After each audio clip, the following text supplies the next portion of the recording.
Hey guys. So I'm up here at the later waves in the fight caves, and I'm about to deal with Jad. Now, are my hands sweaty? No, because I've prepared for this in the past and I know what to do.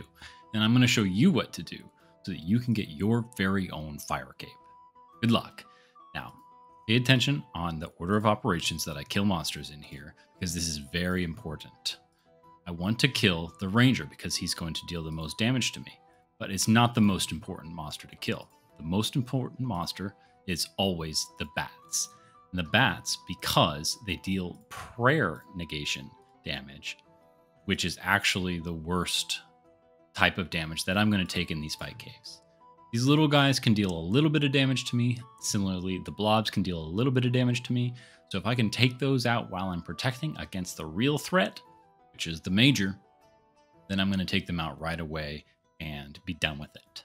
Now, I could safe spot them if I wanted to, but I'm going to show you a method to get through the fight caves, and I'm going to show you the order of precedence when taking out the monsters in the later waves so that you can get your own fire cape. The gear I'm wearing is some best in slot gear. I'm wearing full crystal armor, and I'm using the bow of Ferdinand. I don't have best in slot gear.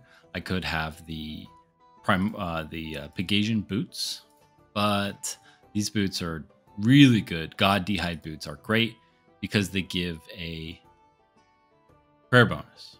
And a prayer bonus is a really good thing to have in the fight caves. I want to show you something here. Now I've isolated these blobs so that only one blob deals damage to me at a time. And so I've essentially neutralized the threat so I can deal with the real threat first. Now here's one of the later waves where we have two rangers and a major. I'm still going to pray against the major because it deals the most damage. But if I wanted to, I could see their attacks are off tick 1, 2. So I could go range, mage, and I could completely negate the damage. How I would do that is automatically start praying range after I see the major attack. So the major attacks, I can switch to range and then back. Major attacks, I can switch to range and then back. When it attacks is actually when the hit is registered.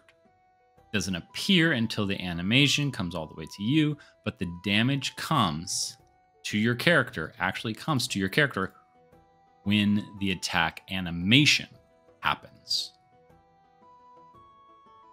It's a really good thing to know when dealing with these majors. The actual damage affects your character when the animation starts. That is the tick cycle of the damage calculation. So if I'm praying mage during the attack, it's not going to hurt. I don't have to pray mage when it's not doing the animation. But when it actually starts the animation is when the damage is calculated. I'm going to deal with the bat first. And then I'm in a spot where I can safe spot the melee. Luckily, the bow of Ferdinand has a really good range. So I'm going to use this rock that's shaped like the boot for the country Italy. And I'm going to use the heal to block the melee minion. All right, there we go. I'll come back to you at some later waves too, in case we have anything that's pressing. Safe spot the melee minion while maintaining protect from mage. Melee threat is dead. Now I can deal with the major.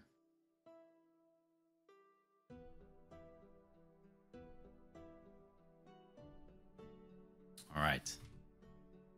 So we know that Jad is coming up. We're on wave 48 currently. Jad comes in wave 63. So I'm going to show you the rest of my trip. This could be a tricky situation, but I can use the Italy rock to protect myself from these two monsters. Because I have the blowpipe here, I can use the blowpipe to heal up. If I had any special attack, which I don't, I'm just going to deal with the only thing that can cause me damage first. and then threats in priority. Because I can protect against the major, it's not a big priority for me to deal with him. I'll just leave protect from magic up, hands off. It's the simplest thing to do. When in doubt, leave protect from magic up when dealing with the majors. Deal with the bat first. I safe spot the melee minion, take him out. Then I can deal with the only other thing that can cause me damage. I'm going to use my blowpipe because it's a fast attacking weapon and good for these low hit points monsters. And then I'm going to switch to my bow, deal with a bigger threat. One thing that you definitely want to be sure of is avoiding the melee range of the major. If you are in melee range, he will potentially deal a lot of melee damage. First, I'm going to deal with the only threat that I can see that's in range while the other two walk to me. I was able to take that out in a reasonable amount of time, so I'm going to back off now. Take care of these two.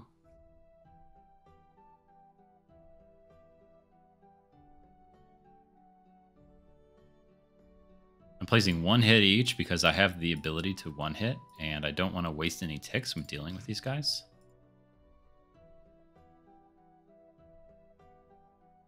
That's why you'll see me clicking on the blobs more often than I click on the other minions. It's just because if I can take it out with the blowpipe in one hit, then I will actually be performing a second attack before I see the animation register for death.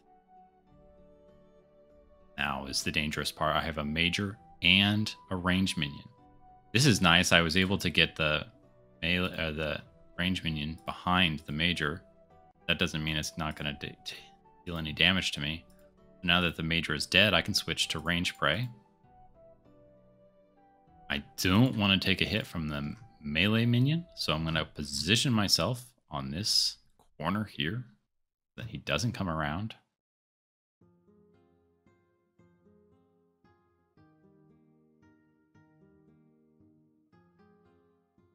Switch to protect from magic before the wave comes up, and deal with the range threat. This is good. I can take the range threat out right away, but I still leave protect from magic up because I don't know when this guy is going to hit me. You can see he's draining my prayer when he hits me. I want to avoid that at all possibilities. But as long as I'm right against this wall, this melee minion can't path around this corner here. Specifically, he can't path around this corner because the actual tile is on the southwest. And why does that happen? Well, that's a topic for another video. All you have to know for this video is that the southwest corner of this boot is the safest place to be. This is a rather dangerous situation. I don't want to keep taking hits from this ranger. So I'm going to actually pull him behind the boot as far as possible. I can pull the major as close as I can, get him.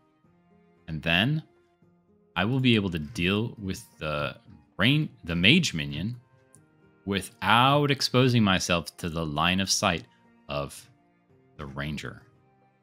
That will prevent me from taking as much damage as possible. As soon as the mage minion is done, I want to take out the ranger. He's safely dispatched. I can turn off my protection prayer, and I won't have to deal with him. Check for mage up before the next wave starts. These waves are starting to get more and more difficult to solve. What I can do right here, because the range minion is surely going to come up to me in a matter of time. What I'm going to do is deal with him by pulling him as close as I can get him. Now, as long as I can attack him from this range, and my bow has a range of 10, it's similar to the crystal bow, which is a very good weapon to do the fight caves in, especially your first fight caves. Your crystal bow will also be able to reach that minion when you pull him to the corner like that. So this spot right here is a good tile to pull the minion as far as you can and to safe spot him behind. What I want to do here is actually just deal with the ranger as quickly as possible. The blob and littles can't do much damage to me, so as long as I only take one of them at a time, I can actually just safely. But if they're both on me, I don't want to have them hitting on me because that's twice as much DPS.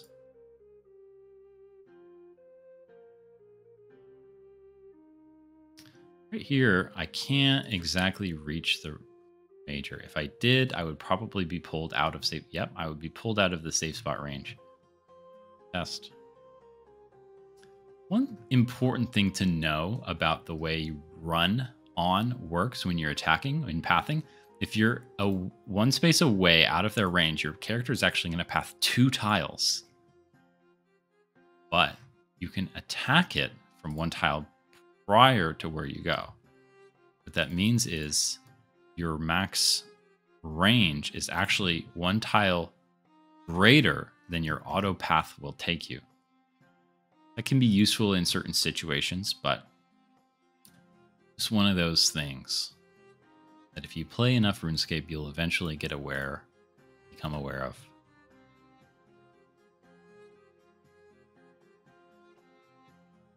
Only one of them's on me right now, but I can completely negate every other aspect of damage that's on me, so I want to take care of the only things that can cause damage before I deal with the greatest threat that's out here, which I'm completely praying against.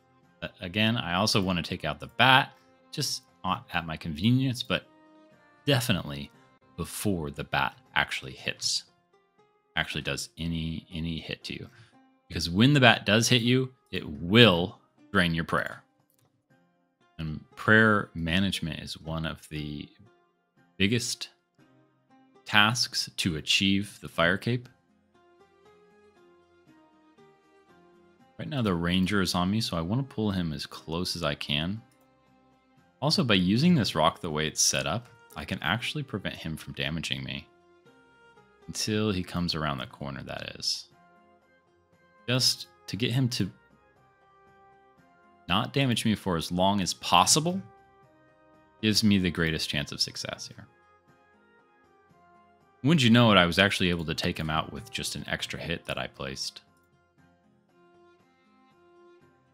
That is the true power of the Bow of Ferdinand, paired with the crystal armor, of course.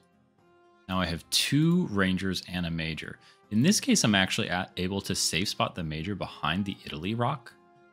So I want to stand in this corner until I pull the other minion to as close as I can. Now, because I'm dealing with this, he can come around that corner. He actually can't come around this corner. So he can come around from the east-west, but he cannot come around from the north-south. It's just one of those things, because of the way Jagex has encoded pathing, that it works that way.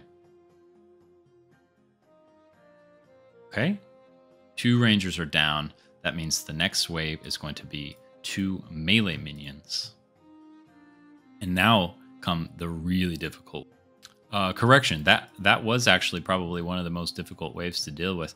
We were able to deal with it in a way that was actually very anticlimactic, which is good. When you're going for your fire cape, you want to be able to deal with things in the simplest way possible. Hopefully what I showed you is similar to what your experiences are. But if you didn't know, there are actually only a couple of waves or a couple of sets of waves that you can possibly get in the fight caves, or other words known as rotation. So there are only a couple of possible rotations that you can get in the fight caves, and if you want, you can look those up so that you know exactly what's coming and where. What I'm doing here is just dealing with it the way I can. So here we have the second to last wave, wave 62, and I have 2 majors. Very easy waves to deal with. Takes a little bit of time to kill them because they have such high defense. But if you're using the Bow of Ferdinand, or if you're lucky enough to have a twisted bow, you'll deal with him no problem. Now I'm going to tell you a secret. You see that the majors are different colors. Jad, the final boss, is actually going to spawn at the same area, at the same point, at the same spot that this alternate color major spawns in. So we know that Jad is going to spawn right here where this major spawned. You know where Jad is going to spawn. There's no question about where you have to look or where it's coming from. Now here we go. The final boss, Jad. He has 2 attacks. One is a mage attack where he rears up on his back legs and he fires that attack. This is again the same attack. He just rears up on his back legs. He has a second attack, the stomp.